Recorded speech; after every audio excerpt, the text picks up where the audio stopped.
오늘의 비디오 수업에서는 과점 시장 구조를 살펴볼 것입니다. 과점이 무엇인지 정의합니다. 아울러 과점 시장에서 기업의 행태를 이해하기 위한 모델로 게임 이론을 어떻게 활용할 수 있는지 배우겠습니다. 여러분이 보시다시피 오늘 우리가 살펴보려는 것은 맥도널드와 버거킹, 그리고 가장 잘 팔린다는 두 기업의 대표 음식입니다. 맥도널드의 빅맥과 버거킹의 와퍼입니다. 게임 이론 분석을 시작하기에 앞서 우선 과점의 정의를 내리고 과점 시장의 몇몇 특징을 파악해 보겠습니다. 과점은 소수 기업이 지배하는 시장 구조입니다. 과점 시장의 특징을 꼽자면 높은 진입 장벽의 존재, 기업이 가격 설정 권한을 보유한다는 점, 기업이 서로에게 상호 의존적이라는 점이 있습니다. 과점 시장에서 기업 간의 상호 의존성은 게임 이론을 하나의 모형으로 활용하여 기업의 행태를 연구하는 방법을 이해하는 데 특히 중요합니다. 또한 이러한 특성과 더불어 과점의 또 다른 특징은 기업이 생산하는 생산물이 차별성이 있다는 점입니다. 그런 관점에서 과점은 독점적 경쟁과 매우 비슷합니다. 주요 차이점을 꼽자면 전체 시장 수요에서 해당 기업이 차지하는 점유율이 독점적 경쟁 시장에서보다 과점 시장에서 훨씬 크다는 점입니다. 그러나 하나 이상의 기업이 존재하기 때문에 시장에서 절대적인 독점력을 보유한 단일 기업은 없습니다. 그래서 이러한 특징들을 염두에 두고 우리는 이제 경제학자와 수학자들이 게임 이론이라고 부르는 도구를 사용하여 과점 행태에 대한 분석을 시작하겠습니다. 우리는 오늘 두 기업의 행태를 연구하겠습니다. 햄버거 시장에서 맥도널드와 버거킹이 있습니다. 이 기업들은 결정해야 할 것이 있습니다. 그들은 햄버거란 음식에 $7를 청구할 것인지 $5를 청구할 것인지 결정해야 합니다. 맥도널드와 버거킹의 두 가지 결정은 모두 보수 행렬이라고 알려진 표에 표시됩니다. 맥도널드가 보수 행렬에서 보시다시피 빅맥 음식 가격을 $7나 $5로 책정할 수 있습니다. 마찬가지로 맥도널드의 경쟁사인 버거킹도 $7나 $5라는 가격으로 자체 음식인 와퍼를 생산할 수 있습니다. 이 표를 통해 우리는 두 기업이 햄버거 음식값을 $7로 책정할지 또는 $5로 책정할지에 따라 누리게 될 경제학적 이윤의 수준을 알 수 있습니다. 여기 표를 보면서 우리가 할 일은 표의 각 상자에 몇몇 수치 값을 대입하는 것입니다. 그 값이 말하는 바는 버거킹과 맥도널드의 자체 가격 결정에 따라 창출할 경제학적 이윤의 수준입니다. 예를 들어 버거킹과 맥도널드 둘 다 $7의 가격을 매긴다면 버거킹이 창출할 것으로 예상되는 경제학적 이윤 수준은 $1,500만 될 것이고 맥도널드가 창출할 것으로 예상할 만한 경제학적 이윤 수준은 $1,500만 될 것입니다. 다른 말로 하자면 두 기업은 햄버거 시장을 양분할 겁니다. 각 기업은 $1,500만 이윤을 창출합니다.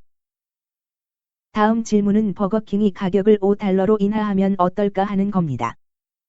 이것이 햄버거 음식 시장에 어떤 영향을 미칠까요? 버거킹과 맥도널드가 누리는 이윤 수준에 어떤 영향을 미칠까요? 버거킹이 일방적으로 가격을 $5로 인하했다고 칩시다. 반면에 맥도날드는 자사 음식인 빅맥을 $7로 유지했습니다. 버거킹이 와퍼란 음식값을 $5로 인하했다면 전체 시장에서 버거킹이 차지할 점유율이 더 확대될 겁니다. 따라서 버거킹의 이윤은 $3,000만 증가하는 반면 맥도널드의 수익은 $500만 하락할 것입니다. 이러한 생각의 배경 근거는 현재 버거킹이 가격 경쟁력이 있는 햄버거이기 때문에 맥도널드 고객의 상당수의 햄버거 수요가 버거킹으로 이동하면서 그 결과 빅맥 음식 소비가 감소한다는 겁니다. 자, 버거킹이 가격을 $7로 유지하고 맥도널드가 가격을 $5로 낮췄다면 어떨까요? 오른쪽 상단 모서리를 살펴봅시다. 반대의 경우에 두 기업이 누릴 보수를 살펴봅시다. 버거킹이 가격을 내릴 때와 마찬가지로 맥도널드가 가격을 내릴 때도 같은 일이 벌어진다고 가정해보죠. 맥도널드가 일방적으로 가격을 낮추면 맥도널드의 총이윤은 $3,000만 증가할 것으로 예상할 수 있습니다. 희생양이 된 버거킹의 이윤은 $500만 하락합니다. 마지막으로 두 기업이 모두 가격을 5달러로 인하하면 어떨까요? 이것이 시장의 총이윤에 어떤 영향을 미칠까요? 자, 만약 두 기업이 가격을 낮추면 우리는 두 기업이 모두 7달러로 가격을 유지할 때 창출했을 경제학적 이윤보다 더 적은 이윤을 창출한다고 가정할 수 있습니다. 사실, 만약 두 기업이 가격을 낮추면 그들은 계속해서 시장을 50대 50으로 양분하겠지만 단돈 5달러라는 가격으로 인하해야 하므로 경제학적 이윤 수준은 낮아지게 됩니다. 따라서 두 기업이 가격을 인하하면 경제학적 이윤은 각각 1000만 달러가 될 것입니다. 양 기업은 어느 쪽도 상대방보다 많은 시장 점유율을 차지하지 못하고 시장을 계속해서 양분할 겁니다. 지금 살펴본 것은 보수입니다. 우리는 방금 살펴보았다시피 모든 노란색 보수는 버거킹의 이윤을 대표합니다. 이는 버거킹과 경쟁사 맥도널드의 가격 결정에 근거한 것입니다. 제가 녹색으로 강조 표시한 녹색 숫자는 맥도널드가 확보할 수 있는 보수를 나타내는데, 보시다시피 맥도널드 자신뿐만 아니라 경쟁사인 버거킹의 가격 결정에 근거한 것입니다. 그런 까닭에 이것을 보수 행렬이라고 부릅니다. 보수 행렬은 과점 시장에서 주요 양대 경쟁자가 결정한 가격에 기반한 전체 보수를 보여주는 표입니다. 이 표를 사용하여 7달러짜리 고가와 5달러짜리 저가 사이에서 의사결정을 하는 두 기업의 수싸움에서 가장 그럴싸한 게임의 결과를 분석할 수 있습니다. 왼쪽 상단 모서리를 살펴보겠습니다. 양대 기업이 현재 햄버거 음식을 각각 7달러에 판매하고 있다고 가정해보죠. 그리고 양대 기업이 모두 1,500만 달러의 높은 경제학적 이윤을 누리고 있습니다. 문제는 버거킹이 가격을 5달러로 인하하냐, 마냐입니다. 그럼 한쪽 기업이 가격을 인하하고 다른 기업은 가격을 그대로 유지하면 어떻게 되는지 한번 볼까요? 보시다시피 버거킹이 가격을 낮추고 맥도널드가 높은 가격을 유지한다면 버거킹은 1,500만 달러의 이윤 창출에서 3,000만 달러의 이윤을 창출할 수 있다고 기대합니다. 분명히 이것이 버거킹의 가장 이익이 되는 전략입니다. 다음 질문은 맥도널드가 가격을 낮춘다면 버거킹이 어떻게 할 것인가입니다. 맥도널드가 가격을 인하했는데 버거킹이 7달러를 유지한다면 버거킹의 이윤이 1,500만 달러에서 500만 달러로 감소하리라 예상할 수 있는데 이것은 분명히 버거킹으로선 최상의 결과가 아닙니다. 반면에 만약 맥도널드의 가격 인하에 버거킹이 동조해 가격을 인하하면 버거킹의 이윤은 1,500만 달러에서 1,000만 달러가 됩니다. 분명히 그렇게 하는 게 이윤이 500만 달러까지 추락하는 것보다는 좋은 결과입니다. 그래서 우리는 여기서 몇 가지 선택사항을 검토하겠습니다. 맥도널드가 음식값으로 7달러를 청구한다면 버거킹은 5달러를 청구해야 합니다. 왜 그렇죠? 왜냐하면 버거킹이 자사 햄버거 가격을 5달러로 인하하면 버거킹의 이윤은 1,500만 달러가 아니라 3,000만 달러가 되니까요. 맥도널드가 음식값으로 5달러를 청구한다면 맥도널드가 5달러를 청구한다면 버거킹은 5달러를 청구해야 합니다. 왜 그렇지요?